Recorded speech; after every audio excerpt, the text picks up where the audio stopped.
You ever look up at the night sky to stare at all those stars and wonder, is anyone else looking back at us? It's a huge question, right? And for decades, the silence from space has been, well, kind of spooky. It's called the Fermi Paradox. But what if I told you the paradox itself is a mistake? That we've been thinking about this whole thing completely backwards? Let's get into it. So this whole thing kicked off way back in 1950. The story goes, the physicist Enrico Fermi was at lunch with some colleagues, and out of nowhere, he just asks this simple four-word question: where is everybody? And that question, man, it was so simple but so powerful, it started one of the biggest scientific puzzles of all time. And here's why that question is just so chilling. I mean, our universe has been around for almost 14 billion years.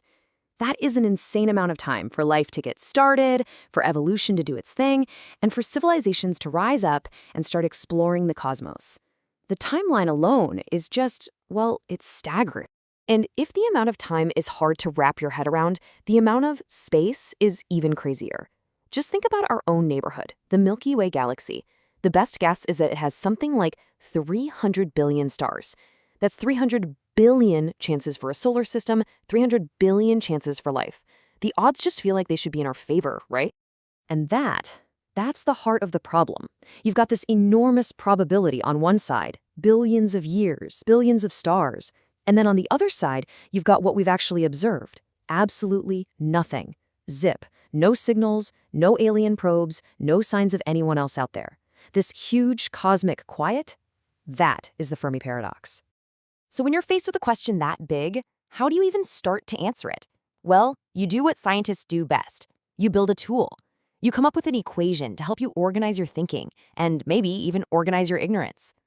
And this is that tool. It's called the Drake equation, put together back in 1961 by an astronomer named Frank Drake. Now, the point wasn't really to get a perfect, final answer. The idea was to take this giant, impossible question, how many aliens are there, and chop it up into smaller, more manageable pieces. You can think of it as a recipe for finding a civilization out there in the stars. Okay, so here's the recipe. It's kind of like a big filter. You start with all the stars in our galaxy. Then you ask, okay, how many of those have planets? Then, how many of those are in the Goldilocks zone? Not too hot, not too cold. Then it gets really tricky on how many of those planets does life actually start up? And then how often does that life get smart? And then how often does that smart life build stuff we can detect, like radio telescopes? And the real kicker, how long do they stick around before, they're gone?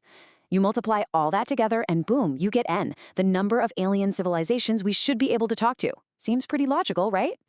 Well, here's the catch. According to the paper we're looking at today, for more than 50 years, we've basically been using this equation wrong.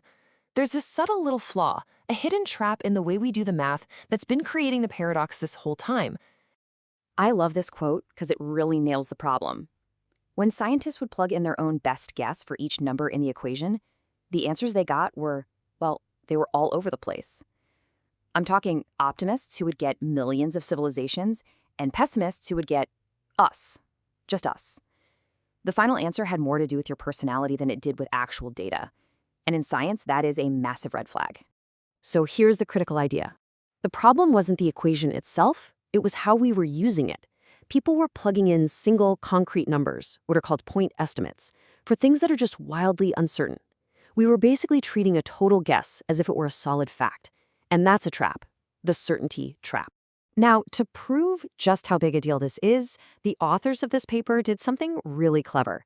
They built a simplified little toy version of the Drake equation. And to start, they ran it the old way, by plugging in just one single best guess for every unknown. And check out the result. Using this traditional method, the toy model spits out a really confident answer. There should be 100 civilizations out there in our galaxy. 100. And since we see 0, boom. You've got yourself a paradox. Sound familiar?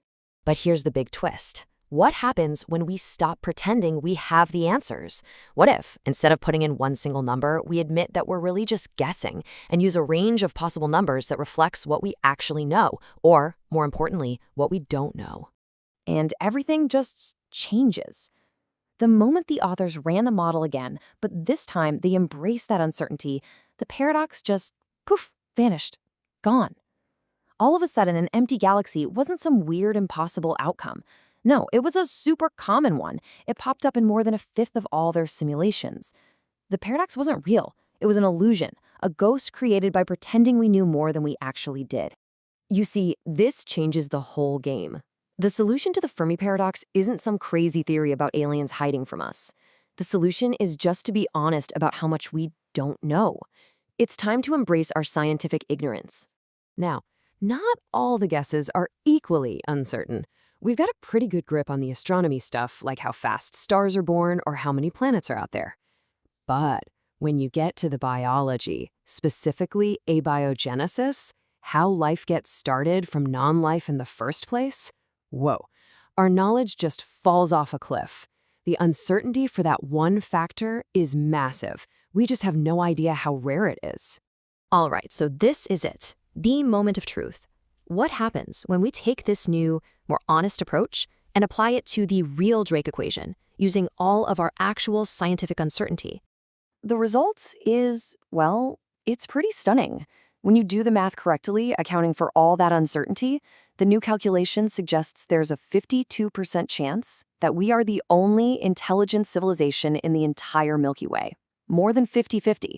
And suddenly, the silence from space doesn't seem so strange anymore. It might actually be the most likely thing in the world. But they didn't just stop at our galaxy. They went bigger. They ran the numbers for the entire observable universe. And even on that mind-boggling scale, they found a 38% chance that we're the only thinking beings out there. Just let that sink in for a second. The idea that we are totally alone isn't some crazy fringe theory. It's a real, statistically sound possibility. And that leads us to the main point here. The Fermi paradox was never really a paradox. It wasn't a conflict between the evidence and the math. It was a conflict between the evidence and our own overconfidence. We created a puzzle that didn't need to exist, just by treating our best guesses like established facts. So let's just quickly recap the big ideas. 1, the Fermi paradox was born from a simple mistake, treating our wild guesses as if they were certainties. 2, as soon as you plug our actual scientific uncertainty into the equation, an empty universe becomes a totally normal, even likely outcome. And 3, this means the great silence might not need some wild explanation. It could just be that the spark of life itself is unbelievably, incredibly rare. So that leaves us with one last, kind of heavy thought. What if the cosmic silence isn't a mystery that we need to solve? What if it's just the default setting for the universe? A universe where intelligent life is almost impossibly rare. If that's true, then it changes the whole question. It's no longer, where is everybody? It becomes a much more important, much more urgent question. What does it mean if it's just us?